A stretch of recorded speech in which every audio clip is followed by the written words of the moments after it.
This afternoon I will be starting on the HMS York. This is a 1/350 scale kit by Trumpeter.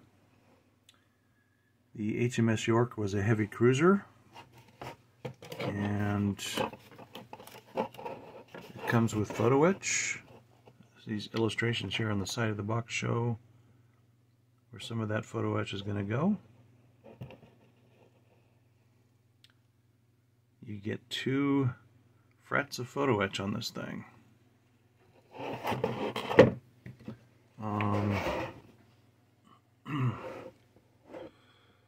330 plus pieces. It's a good amount of parts. Some fine illustration on the side here of the finished kit, or what the colors are supposed to look like. There's the walrus float planes, and that's about it as far as the box top goes. I really like this artwork on the front. I'm not positive, but I think this might have been a sister ship to another Royal Navy cruiser, the Exeter, but maybe not. I think they're pretty similar in size and appearance. So what happens first is we are going to start on the hull. Let's open the bag. Get the hull out of this piece of plastic bag here. There she is. Let's take the styrofoam off the front.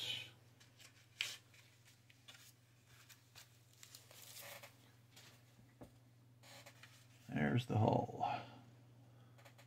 All one piece. Looks like some pretty nice detail on it. Gotta watch out for these molded on railing pieces here. These things break real easy. When I was building the Exeter, one of these actually came snapped in half, and I had to re-glue it. So they're pretty fragile. You can see there's the detail here. There's all the portholes, the water line.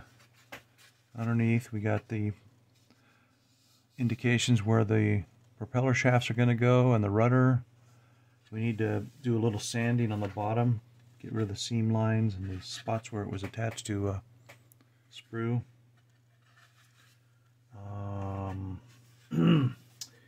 Yeah. Now what they give you on these fragile rails here is they have these little here's the rail itself. Get this in the camera properly. Here's the rail itself, this top part and this end piece and this part here. These 2 center parts right here need to be removed. Now this is a very kind of a scary thing to do, because this is when pieces tend to snap. So what's going to happen is I'm not going to remove these yet, because this adds strength to these fine pieces here. What I'm going to do first is figure out where the water line is supposed to be, and we're going to start masking for that. You know, here's something interesting. I was talking about the Exeter earlier. If you look down inside the bottom of the hull there, it says 1/350 Exeter. Doesn't say York. So they had the same hull. Anyhow, yeah, getting back to what I'm going to do first. There's all these portholes that I'm thinking of drilling out. I may drill out some and just leave some undrilled out. But it's kind of a tedious process, and it's kind of worth it in the end. It adds a little bit of realism to it when you have some of the portholes drilled out. Alright, anyhow, there it is, and let's get started. Alright, so drilling out some of these portholes, what I start out with is my X-Acto blade, and I make a little starter hole by pressing down and just turning a bit. You don't want to press too hard because you'll break the tip of this X-Acto blade off. Okay, so I've got a little starter hole started. I've got my little drill here with the drill bit in it, and I place it into this porthole where the starter hole was started. Kind of put my finger around here to support it, and I just start spinning the drill.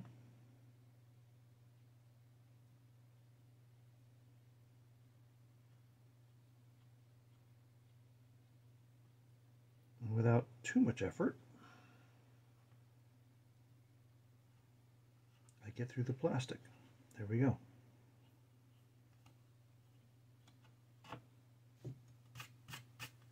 Then you turn it over and get to the inside and take your blade and scrape off the excess plastic that's on the inside there. So there's your hole. All nice and neat. So I'm going to continue to do this. I've done 3 so far, and I will continue on this and get a bunch of these holes drilled out. Alright, so what I've done here is I've sanded and patched with putty the bottom of the hull. There was a few spots here that needed it. One on the stern of the ship and one on the bow. So it is time to take this tape off. Okay, so the bottom of the hull is pretty much as good as I can get it. And I'm just going to live with it the way it is.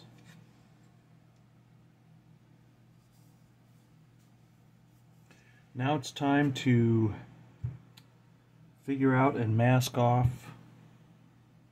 where the boot line or the water line, whichever you prefer to call it, where it's going to be, and just start masking it out. I have to decide if I'm going to paint the upper part of the hull or the bottom part of the hull first. So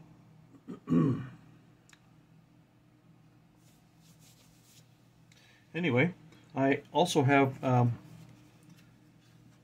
some of the portholes drilled out. Not all of them, but some of them. And that came out okay.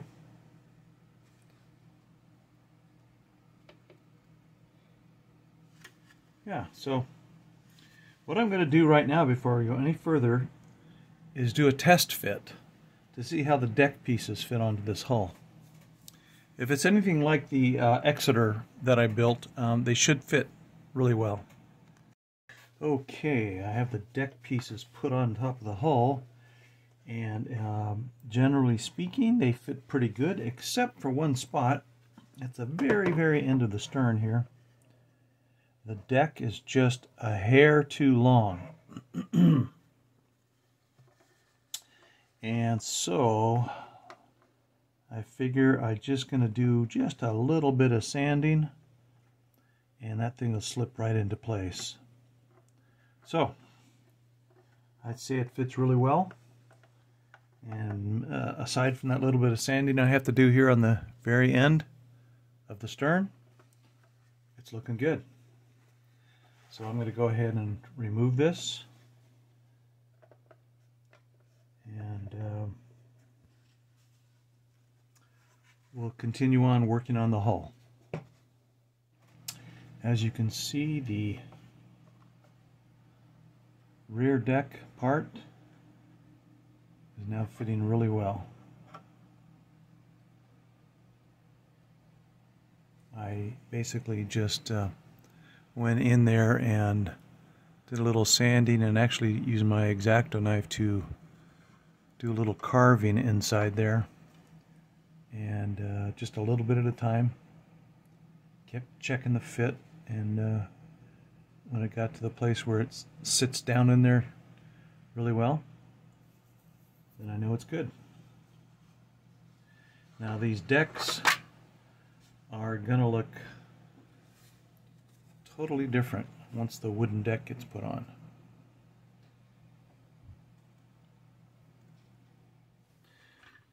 Here I have the masking tape on the area where the boot line is going to be, or the water line. Everything below this tape is going to be the hull red, and the actual black boot line is going to be basically where this tape is, and then above that's going to be the upper hull color.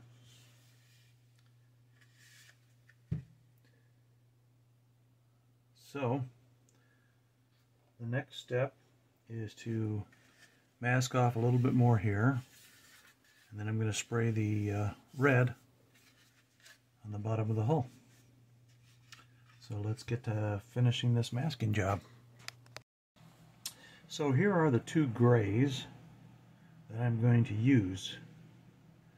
These are both Tamiya colors, acrylic Tamiya colors.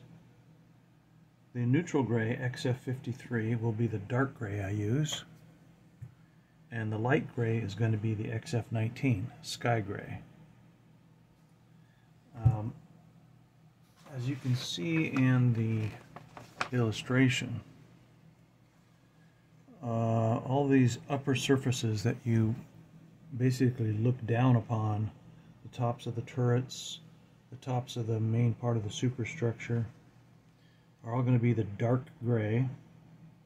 This gray here, the neutral gray XF53. Excuse me. And then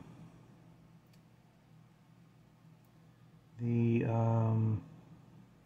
camouflage pattern on the sides of the hull and up into the stacks and stuff are going to be the same gray. The light gray is going to be the light color you see here on this splinter camouflage, and it will also be all the little parts and pieces you see on the top of the deck in various places, like the tops of the boats and some of the little tubs, etc.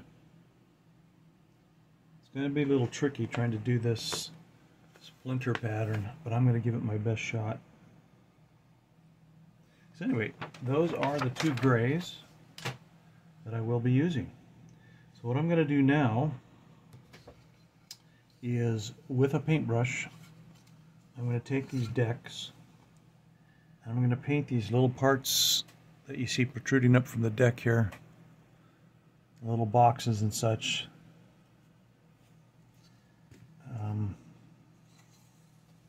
Here, the turret, the turret ring here that's raised up, that's going to be painted that light gray.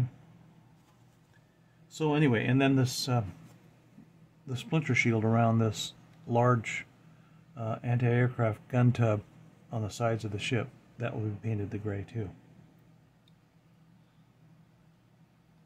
So anyway, that's going to get done with a paintbrush. I don't see any reason right now to break out the airbrush for a few little pieces like that. Once this is painted the gray, these little boxes and such, I will be laying down the wooden deck. The wooden deck has not arrived yet. It's running late for some reason. But we all know how that goes. So here is the hull, bottom half of the hull painted red now.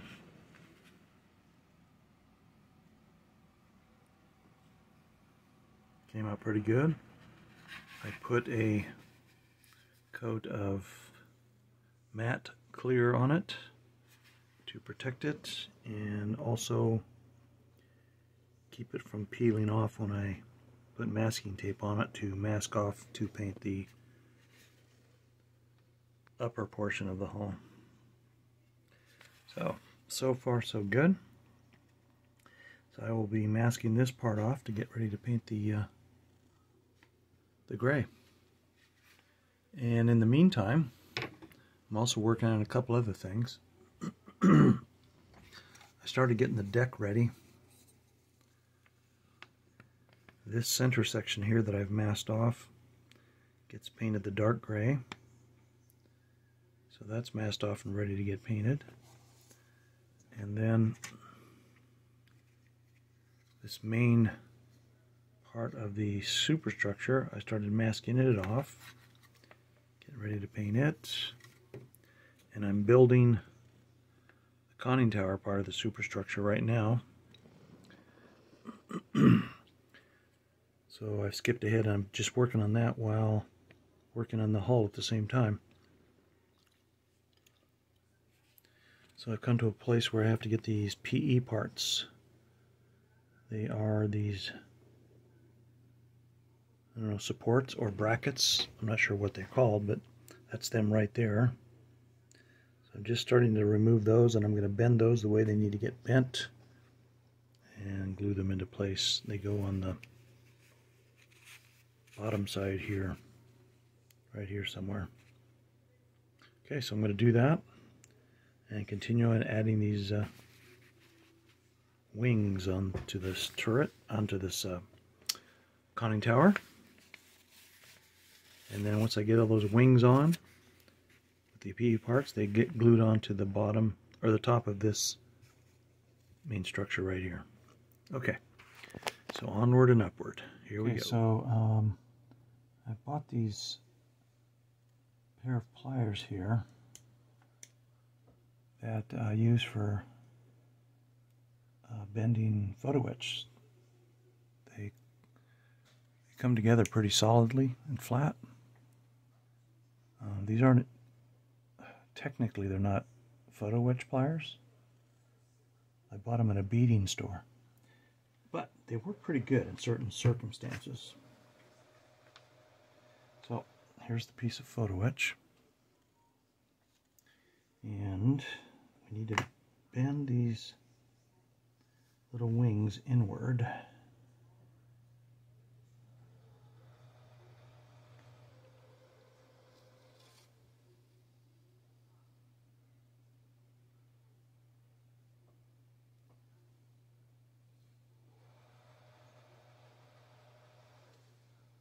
Like that.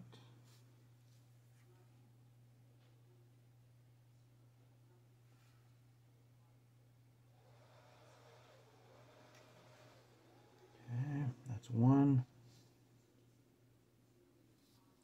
I would do the other one here.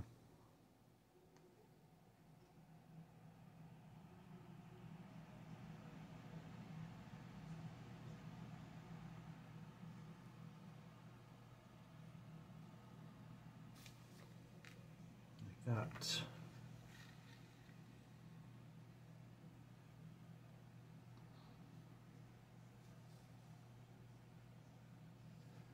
So there's the little bracket I just made. I don't know if the camera's focusing or not. Probably not. There it is. Okay. And then we have a ladder down here. Bending ladders is always a challenge for me. I need to trim it just a little bit. There's a little bit of a nub here. That's not going to work. Okay, never mind. So, have to bend the handrails in.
There it goes.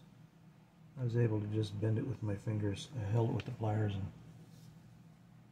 squeezed it with my fingers, and they bent just fine.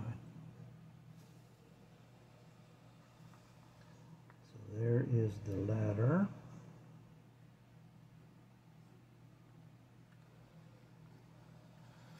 There's the photo etch ladder.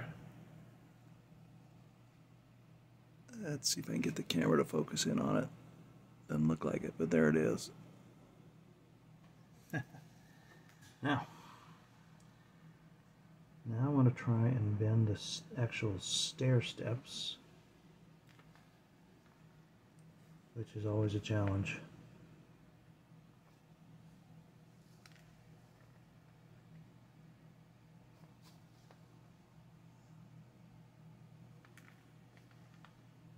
Don't know if I'm going to be able to, but I'm going to give it a go.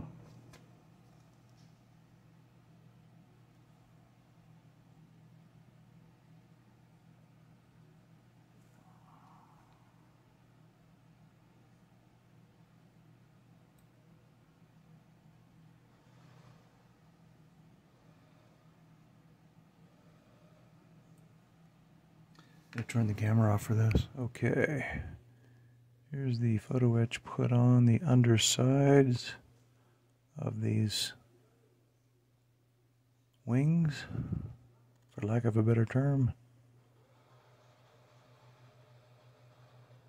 That's a hard time focusing on these, but there they are.